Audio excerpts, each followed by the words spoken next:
Beno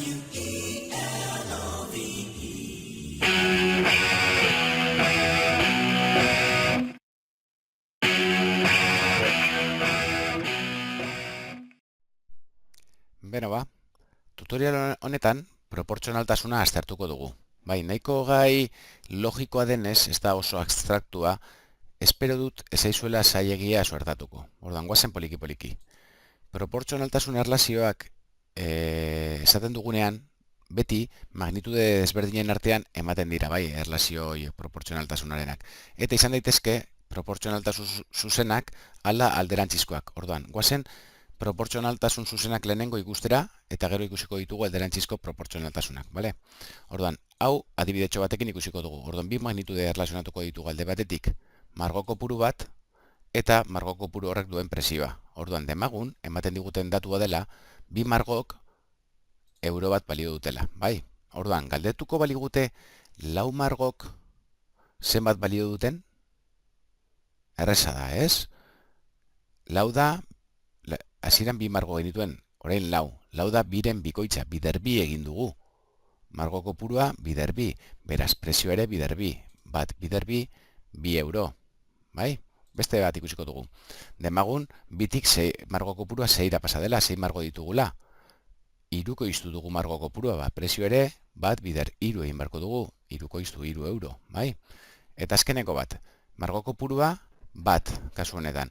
Bitik batera pasa gara, zati bi egin dugu. Ba, presio ere, euro bat bazen hasieran, bi margorena, zati bi 0,5. Bai? Beraz, magnitudeak zuzenki proportzionalak direnean, magnitude bat, margo kopurua, zenbaki batekin biderkatzean, beste magnitudea ere, presioa, zenbaki berdinaz biderkatzen da.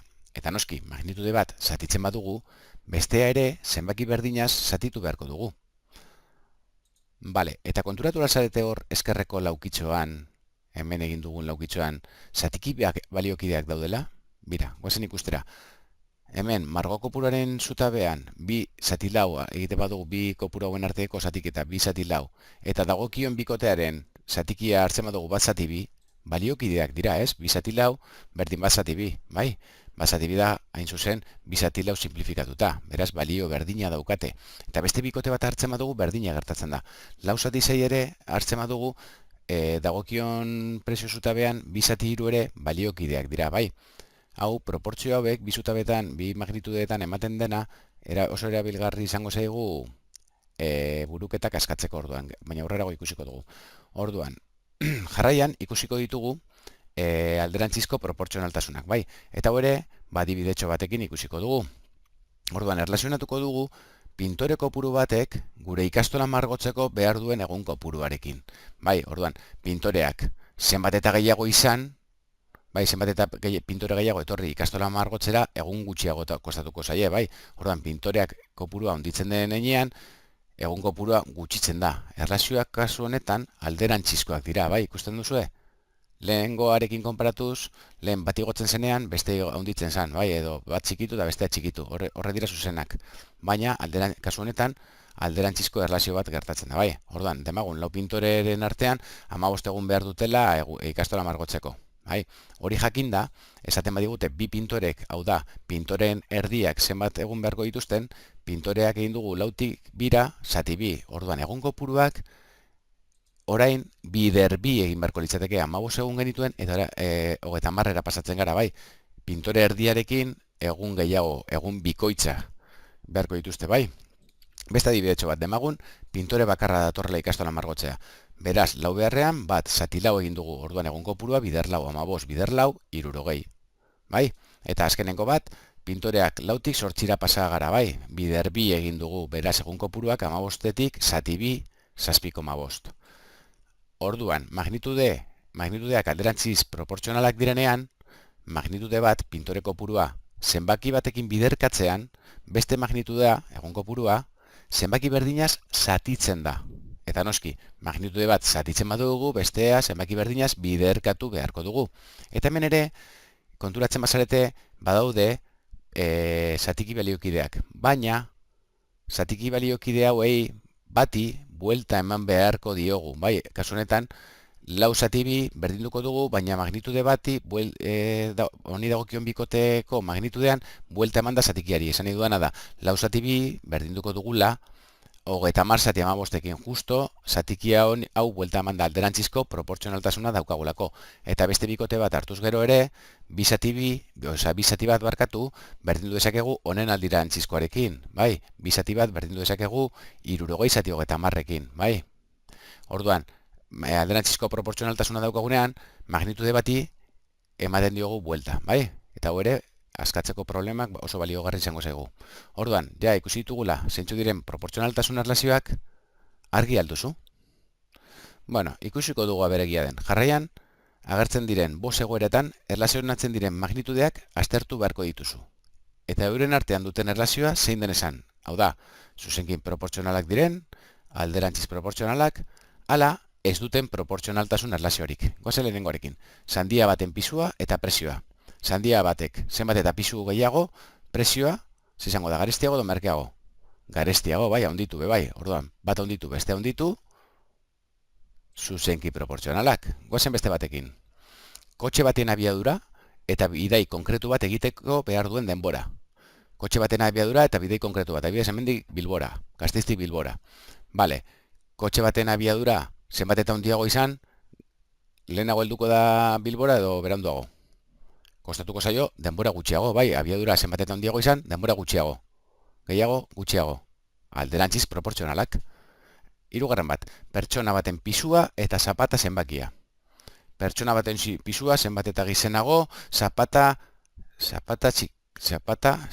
ez dago erlaziorik, ez? Pisua eta zapata zenbakiaren artean, ez dut ikusten inolako erlaziorik. Bale, laugarren bat, txorrota baten emaria eta ontzi bat betetzeko behar duen denbora. Txorrota baten emaria. Txorrota zenbat eta handiago izan, ontzia betetzeko beharko du. Denbora gehiago edo gutxiago. Ontzia zenbat eta ur gehiago erori emaria handiago, ontzia betetzeko denbora gutxiago. Bai? Gehiago gutxiago alderantziz proportzionalak. Bale, eta azkenengo bat. Bonbilla bat piztuta egoten den denbora eta honek dakarren kontsumo energetikoa. Bonbilla bat piztuta egoten den denbora, zenbat eta gehiago izan, energia gehiago, zuzenki proportzionala bai, bale? Bueno, honek izan dira, bosta egoerak. Eta orain, ikusiko dugu, problema bat nola ebazten den proportzionaltasun erlazio bat daukagunen, bai? Eta honetarako bi metodo ikusiko ditugu, bai? Unitatera laburtzeko metodoa eta hiruko erregela. Badakit logikaz askatu daitezkela problemak.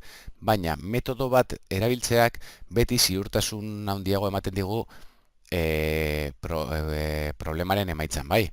Orduan, ulertu behar ditugu eta erabiltzen jakin behar dugu. Orduan, demagun 2 kilo ematen digutela ondoko problema. 2 kilo patatak 0,80 euro balio dute. Zenbat balio dute 5 kilo patatak? Bale. Lehenik eta behin, unitatera laburtzeko metodoa erabiliko dugu. Eta ikusi behar dugu lehenik eta behin, ze motatako erlazioa dagoen magnituden artean. 2 kilo patata 0,80 euro. Orduan, patata kiloak zenbat eta gehiago, dirua gehiago. Bale. Orduan, badakigu magnitudeak zuzenki proportzionalak direla. Orduan, kokatuko ditugu bi magnitudeak, patata kiloak eta presioak. Eta ematen dizkiguten datuak. 2 kilo patatak 0,80 euro. Ondo da. Eta, orduan, unitatera laburtzeko metodoa denez, unitatera laburtu beharko dugu magnitude bat. Kasu honetan, patata kiloak, ikusiko dugu unitate batek zenbat balio duen. Bitik batera pasagara, orduan egin dugu zati bi, beste aldean ere, zati bi egin barko dugu, ze zuzenki proportzionala dira. Orduan, 0, hau zati bi egiten bat dugu, beste aldean ere, zati bi eginda, 0,80 zati bi, 0,40 ematen dit. Bai, orduan ja daukat unitatera laburtuta eman dizkidaten datuak. Unitate batek, patata kilo batek, 0,40 euro. Eta ja, unitate edukita kalkulatzen dugu, galdetzen diguten. Kasu honetan, 5 kilo patatak, zema balio duten galdetzen digute. Orduan, hemen egin badugu bider 5, hemen 0,40 ere, egin barko dugu bider 5. Eta honek ematen digu 2. Beraz, 5 kilo patatak 2 euro balio dute. Guazen orain ikustera, ariketa berdina, problema berdina, baina hiruko erregelaren metodoarekin ebatziko dugu. Bueno, esan bezala, zuzenki proportzionala direla, adierazi behar dugu problema ebazten hasi aurretik, eta magnitudeak kokatuko ditugu. Patata kiloak, 2 kilo, 0,80 euro, marratxo batekin. Orduan, galdetzen digute, 5 kilo eta ez dugu ezagutzen presioa, topatu behar duguna, X deituko diogu, bai. Orduan, Badakigu, lehen ikusi dugun bezala hemen, zatiki baliokide bikoteak sortzen direla. Bai, goratzen bazarete, bi zati bost, berdindu dezakegu 0,80 zati ekizekin. Hori da, hain zuzen hemen behan egin duguna. Eta orain, ekiz askatzeko, gurutzean biderkatu beharko dugu. Bi bider ekiz, berdinduko dugu, bost bider 0,80ekin. Bai, orduan geratuko zaigu, bi bider ekiz, berdin, bost bider 0,80. Eta orain, ekiz askatzeko, bi hau biderkatzen dagoena bestaldera, zatitzen pasatzen da, orduan bost bider 0,80, zati bi, eta honek ematen digu bi. Beraz, lehen esan bezala, 5 kilo patatak 2 euro balio dute. Beno, eta orain beste problematxo bat jarriko dugu, bale? Apurtxo bat gehiago praktikatzeko. Orduan, orain esaten digutena da, lau saldik 6 egunetan pentsu saku bat jaten dute. Lau saldik 6 egun behar dutela pentsu saku bat jateko. Zenbat iraunko luke pentsu sakuak 8 zaldi baleude? Bale, pentsu saku berdinak 8 zaldi baleude zenbat iraungo lukeen galdetzen digute, zenbat egun.